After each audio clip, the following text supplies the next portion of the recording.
Sindaco, maltempo anche a Spresiano, 2 alberi sulla Pontebana, ma anche in generale in tutto il comune. Cos'è successo e qual è la situazione attuale?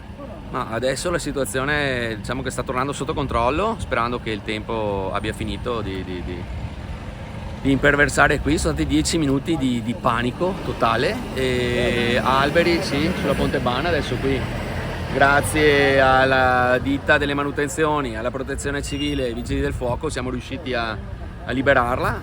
Un altro albero è caduto qua poco più avanti, sempre sulla Pontebana. Un altro è pericolante, adesso lo stiamo mettendo in sicurezza. Alberi caduti in via Vecellio, alberi caduti in via 24 maggio, insomma diverse alberature sradicate, anche alberature sane, piuttosto grandi.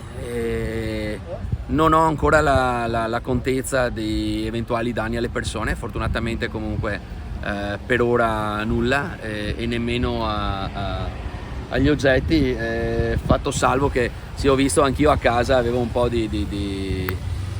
così, di giochi da giardino dei miei figli che insomma erano in altri giardini, quindi ecco.